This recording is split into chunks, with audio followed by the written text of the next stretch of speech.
What's going on, everybody? We're back with another one, and in today's video we're going to be doing the headliner for the old OBS, because as you guys know, it definitely needs one. So I got my adhesion promoter, I got a drill with a wire brush on it. Now I just got to get this thing out. I've already taken down the I don't know what you'd call it, the dome lights with the little cubbies up there. Now I'm about to take the what are these even called? I can't even remember. The visors down. Jeez. I'm gonna take the visors down and then start working on the plastics on the side. Got to take that one off. This one doesn't have that on this side. And then these should just pop off, I'm pretty sure. But I'm gonna be careful with them because this truck isn't as flexible as the Ranger is, being that it's so new. This one here, I pulled on something, it's liable to just break completely. So yeah, I'm gonna take my time on this one, get this headliner out, and once I get the headliner out, I'll show you guys the color we went with, and hopefully, I'm hoping I'm gonna have enough to do this this piece here. Let me see if I can raise this seat up. Well, I can't, but yeah, yeah, you can see it on the side. It's it's in pretty bad shape too, so it needs to be done, which I didn't even think about when I was looking at this thing. But I'm hoping we have enough, because like I said, this is just an extended cab, so this is like only 60 inches long by 50, or 60 inches wide by 53 long, I want to say. So I'm hoping to have enough left over. If not, we'll have to order another piece. But yeah, I'm gonna go ahead and get this stuff out of the way, and then once I get everything out of the way, I'll pick the video back up and show you guys what we got going on. All right, everybody. We got it out. As you can tell, this thing has been cooked numerous times. But yeah, we got all the material off. As you can see, it's all over the truck and the floor. And essentially what you need to do this is just a little wire brush. And mine was a little bit more rigid than what you need. Because if you use one that's real hard, it will scrape the fiberglass off of this. So you got to be real careful. But what I think I'm going to do now is I still have some of the sound deadening material left. What I think I'm going to do is go over and put a couple of pieces up on the roof. Because I mean, if anything is to, it's really hollow, so I think I'm gonna go ahead and do that, get everything in here cleaned up. But yeah, all I had to take down was the visors, the thing to get up on the passenger side, the one at the back, the one screw up top, and then the plastics around the corner of the truck. I didn't have to take that piece off, so what I did is I just pulled this way towards the passenger after I lowered it, and it just pulled right out. But yeah, pretty straightforward, pretty easy. If anybody's thinking about doing this, go ahead and give it a try. It's not really crazy hard. Material's not expensive. I think I paid like 60 bucks for everything that I need to do this. But like I said, I am going to get some of this.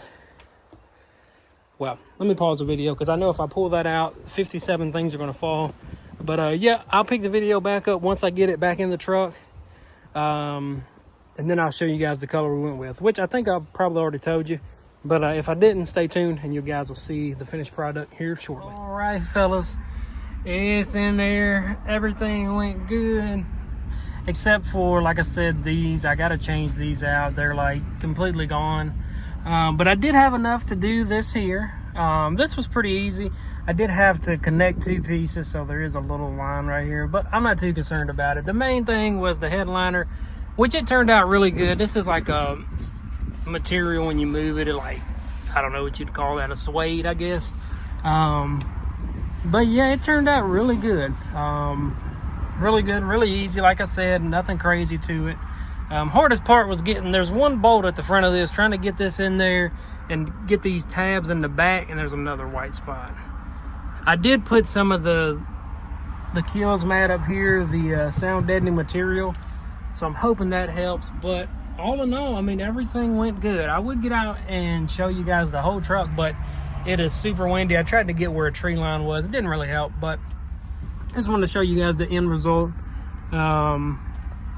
Yeah, and I think this stuff right here, the material that I used was like I want to say right at 30 bucks, but if you got a crew cab, you'll need a little bit more. And I think the next size was like 40 bucks or 50. But yeah, like it's great material. Like it's super easy to work with. There's some spots I got to clean it up, man. I was working on a dirty bench and that didn't help, or a dirty table, I should say. But yeah, very easy to do. The 3M adhesive spray that I used, I got from AutoZone. Let me turn those lights off. It was like $30. The spray was almost the same price as the material, so go figure. Make sure that ain't no stain already. But yeah, next thing on the to-do list for this is gonna be sun visors, and then I need to get the wheel spacer so we can put some 6 lugs on here. But everything else on the interior I think is good to go. I do want to get the steering. There's a lot of play in it. I do want to do a front end rebuild on this thing, and I want to get the gearbox for the steering to try to help correct, you know, the slop in the steering wheel. But other than that, on the interior, that's literally it. I do want to get some like WeatherTech floor mats. I got one for the driver, which this was the one that come out of the Suburban. I don't have one in the passenger. There's some in the back as well. But yeah, that's the next thing on the to-do list for this thing is going to be spacers, and then probably going to do a different exhaust. This exhaust sounds good, but it's really quiet. So I want to do something different with that. But I mean, she's running great, man. Running great. Now everything on the interior is done. Now we can get this thing.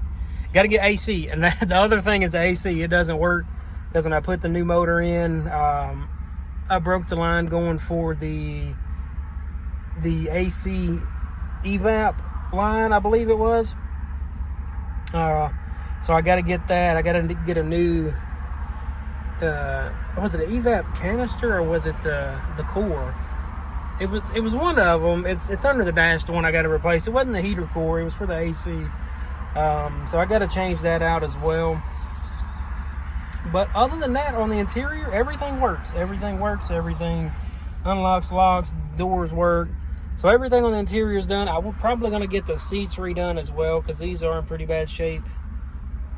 That one not as much as the driver, but like I said, just wanted to show you guys the finished product. I think it turned out really good. I was going to do the Starlight headliner kit like I was mentioning earlier, but I don't know. I want to keep this truck close to stock, or factory, I should say, not stock, because it's not going to be stock. It's a 2-wheel drive truck already lifted, so stock's out of the window. But yeah, I want to keep it as close to, I don't know, factory, I guess you'd say, as possible. So that's why I want to do the wheels. I want to do like some old school style wheels, 6 lugs, and put on here, and then that'll probably be it on this thing for a little bit until we get the Ranger where I want it, and then the Denali where I want it. But yeah, that's gonna do it for this one. If you guys enjoyed, go hit that like button, subscribe, and if you want the link for this material, it'll be in the description. I did order it from Amazon, but yeah, I'll leave a link in the description for you guys just in case somebody wants to pick it up. But other than that, I'll see you guys in the next one. Peace.